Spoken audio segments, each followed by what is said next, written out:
बिस्मिल्लाहिर्रहमानिर्रहीम। साथियों, माया हाकिम अली नारे जो अॼु असां हिकु नए टॉपिक ते ॻाल्हाईंदासीं जंहिंजो तालुक़ु केमिस्ट्री सां आहे। ऐं केमिस्ट्री जे जंहिं टॉपिक ते अॼु डिस्कस कंदासीं उहो आहे एटम एंड मॉलिक्यूल्स। अञा ख़बर आहे साथियों त एटम्स ऐं मॉलिक्यूल नंढड़ा केमिकली अहिड़ा ॿ टॉपिक आहिनि जिन ते केमिस्ट्री जो बुनियादु आहे। सो साथियों, ही नंढड़ियूं माकूड़ियूं आहिनि जेके खाधे जा ज़रड़ा पंहिंजे घर जे तरफ़ ॾे खणी वञी रहियूं आहिनि। तव्हां नोट कयो हूंदो जेको नंढड़ो ज़रड़ो खाधे जो हूंदो आहे, इनखे बि जेकॾहिं असां खूर्दबीनी जे ज़रिए वधीक बारीकी सां वधीक तवजह सां ॾिसंदासीं त उहे बि अञा वधीक नंढड़नि ज़रड़नि जा ठहियल हूंदा आहिनि जिन खे असां एटम चवंदा आहियूं।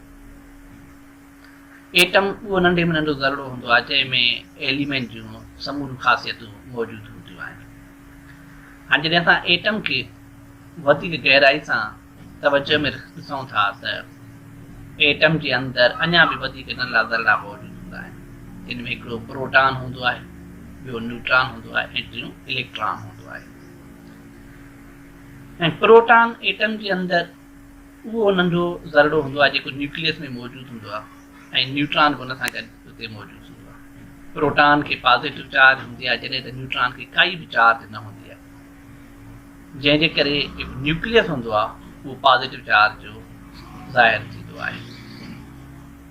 ऐं इन पॉज़िटिव चार्ज हुजण जे करे प्रोटॉन ऐं न्यूट्रॉन जे गॾियल लिंक जे करे असां हिनखे न्यूक्लियॉन बि सॾींदा आहियूं। उन खां पोइ न्यूक्लियस जे ॿाहिरां जेके नंढड़ा ज़रड़ा मुख़्तलिफ़ ऑर्बिटल शेल में घुमनि था उनखे इलेक्ट्रॉन चवंदा आहियूं, जंहिंखे नेगेटिव चार्ज हूंदी आहे। हाणे जेकॾहिं असां कंहिं बि एटम जे अंदरि मौजूदु इलेक्ट्रॉन जी तइदाद ऐं प्रोटॉन जी तइदाद ॾिसंदा बि त उहा बराबरि हूंदी आहे। इन जी वजह जे करे नेगेटिव ऐं पॉज़िटिव चार्ज बराबरि हुजण जे करे मुकमल एटम न्यूट्रल हूंदो आहे।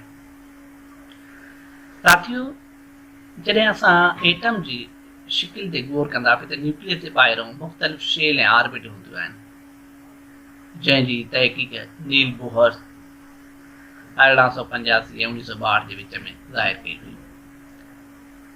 हाणे जॾहिं असां न्यूक्लियस जे ॿाहिरां मुख़्तलिफ़ इलेक्ट्रॉन जे रिवॉल्व थियण जी कैफ़ियत खे ॾिसूं था पिया त उनजो असां कंपेरिज़न शमसी निज़ाम सां करे सघूं था। जीअं असां गौर कयो आहे त शमसी निज़ाम में सिजु उनजो बिल्कुलु विच मर्कज़ हूंदो आहे ऐं सयारा उनजे चौधारी घुमंदा फिरंदा वसनि था पिया। अहिड़ी तरह सां न्यूक्लियस सिज वांगुरु एटम जे बिल्कुलु विच वारो सर्किट पॉइंट हूंदो आहे, जॾहिं त इलेक्ट्रॉन सयारनि वांगुरु पंहिंजे पंहिंजे महवर ऐं पंहिंजे पंहिंजे ऑर्बिट में रिवॉल्व कंदा रहंदा, घुमंदा रहंदा। इन में जेका पहिरीं ऑर्बिट हूंदी आहे, शेल हूंदी आहे, उनखे असां के सॾींदा आहियूं, ॿीअ खे एल ऐं टीह खे एम, ऐं इन तरह सां कंटिन्यू सीरीज़ में ॿिया शेल हूंदा आहिनि। जॾहिं असां एटम जे स्ट्रक्चर जे फार्मूले ते गौर कयूं था ऐं मुख़्तलिफ़ इलेक्ट्रॉन खे रखण जो पैटर्न ॾिसूं था त उनजे लाइ हिकिड़ो फार्मूलो ॾिनल हूंदो आहे जंहिंखे असां चवंदा आहियूं 2n², माना एन ज़ाहिर करे थी ऑर्बिट नंबर खे या शेल नंबर खे। हाणे जॾहिं असां हिनजी कैलकुलेशन कयूं था त के शेल में 2 इलेक्ट्रॉन अची सघनि था, एल शेल में 8 इलेक्ट्रॉन जी तइदाद रखंदी आहे, जॾहिं त एम शेल जेका हूंदी आहे उहा 18 इलेक्ट्रॉन ते मुश्तमिल हूंदी आहे। अहिड़े तरह सां साथियों, जेके एटम जा ॿाहिरियां ऑर्बिट हूंदा आहिनि जिन में ॿाहिरीं साइड जेको शेल हूंदो आहे उनखे असां वैलेंस शेल सॾींदा आहियूं ऐं उन में मौजूदु इलेक्ट्रॉन खे असां वैलेंट इलेक्ट्रॉन सॾींदा आहियूं। साथियों, हाणे असां मॉलिक्यूल ते डिस्कस कंदासीं। ऐं ख़बर आहे मॉलिक्यूल में 2 या 2 खां वधीक एटम पाण में गॾिजंदा आहिनि तॾहिं उहो मॉलिक्यूल ठहंदो आहे। मतिलबु जॾहिं एटम पाण में कंबाइन थियनि था केमिकली, ठीकु आहे, त उहे हाई हीट ऐं लाइट जे बुनियाद ते, माना गरमाइश ऐं रोशनी जे बुनियाद ते जॾहिं 2 या 2 खां वधीक एटम पाण में गॾिजनि था त उन्हनि खे असां मॉलिक्यूल सॾींदा आहियूं। हाणे उन्हनि जे मिलण जो ऐं गॾिजण जो जेको महवर हूंदो आहे उन में या त एटम हिक ॿिए सां इलेक्ट्रॉन शेयर कंदा आहिनि, माना हिकिड़ो शेयर कंदो आहे त ॿियो हुन सां जॉइन थींदो आहे, या वरी हिकिड़ो एटम डोनेट करे छॾींदो आहे पंहिंजा इलेक्ट्रॉन त वरी ॿियो रिसीव कंदो आहे। हीअ जेके ॿ मेण ॾिसो था पिया तव्हां, जॾहिं असां हिनखे गरमाइश ते रिझाए करे पाण में मिलायूं था, तव्हां ॾिसो इहे पाण में बिल्कुलु ॻंढिजी वञनि था पिया ऐं हिकु जिस्म वांगुरु लिंक थी वञनि था पिया। एटम बि अहिड़े तरह सां जॾहिं इलेक्ट्रॉन रिसीव करण जे बुनियाद ते या शेयरिंग जे बुनियाद ते जॾहिं पाण में कनेक्ट थियनि था, ॻंढिजनि था, त उहे मॉलिक्यूल जी सूरत इख्तियार कंदा। हाणे जॾहिं केमिकली मॉलिक्यूल जी सूरत ॾिसूं था त हिकिड़ा कोवेलेंट बॉन्ड्स हूंदा आहिनि, ॿिया आयनिक बॉन्ड्स हूंदा आहिनि। हाणे जॾहिं असां एटमनि जे मिलण में ॾिसूं था, जॾहिं हिकु जहिड़ा एटम पाण में गॾिजंदा आहिनि त उहे होमो एटामिक मालिक्यूल सॾिया वेंदा आहिनि। जॾहिं त मुख़्तलिफ़ क़िस्म जा एटम जॾहिं पाण में गॾिजंदा आहिनि त उनखे असां हेट्रो एटामिक मालिक्यूल सॾींदा आहियूं। साथियो, हीउ जेको अॼु असां एटम ऐं मालिक्यूल तब्दील कयोसीं, अचो हाणे हिनजी समरी पढ़ूं। एटम असांजे मुख़्तलिफ़ शयुनि जो बिल्डिंग ब्लॉक कहिड़े नंढे में नंढो ज़रड़ो हूंदो आहे। हुनजे अंदरि प्रोटॉन, न्यूट्रॉन ऐं इलेक्ट्रॉन टे मुख़्तलिफ़ नंढा ज़रड़ा मौजूदु हूंदा आहिनि।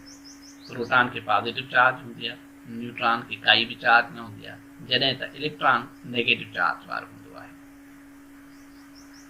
साथियो, इहो जेको एटम जे न्यूक्लियस जे ॿाहिरि मुख़्तलिफ़ ऑर्बिट में इलेक्ट्रॉन खे रखण जो जेको तरीक़ो आहे, उन जो फार्मूले तहत रखिया वेंदा आहिनि, जंहिंखे असां 2n स्क्वायर चवंदा आहियूं। 2n स्क्वायर जे तहत मुख़्तलिफ़ इलेक्ट्रॉन रखिया वेंदा आहिनि। ॿ या ॿिनि खां वधीक एटम जॾहिं पाण में मिलनि था त उहे हिकिड़े मालिक्यूल ठाहिनि था पिया। हिकिड़ा एटम पाण में इलेक्ट्रॉन शेयर कंदा आहिनि, हुनखे कोवेलेंट बॉन्ड चवंदा आहियूं, ऐं ॿिया उहे जेके हिक ॿिए खे डोनेट ऐं रिसीव कंदा आहिनि त हुनखे असां आयनिक बॉन्ड चवंदा आहियूं। हाणे अहिड़े तरह सां जेकॾहिं सिमिलर टाइप जा एटम पाण मिलनि था त उहे होमो एटामिक मालिक्यूल हूंदा आहिनि। जॾहिं मुख़्तलिफ़ क़िस्म जा एटम पाण मिलनि था त उहे हेट्रो एटामिक मालिक्यूल सॼा वेंदा आहिनि। साथियो, हीउ जेको अॼु असां एटम ऐं मालिक्यूल जो टॉपिक पढ़ियोसीं, इहो उमेद आहे तव्हांखे सम्झ में आयो हूंदो, ऐं इंशाअल्लाह नेक्स्ट टाइम नेक्स्ट वीडियो में असां वधीक केमिस्ट्री जेके टॉपिक ते डिस्कस कंदासीं। Subscribe now and press the bell icon. Never miss an update.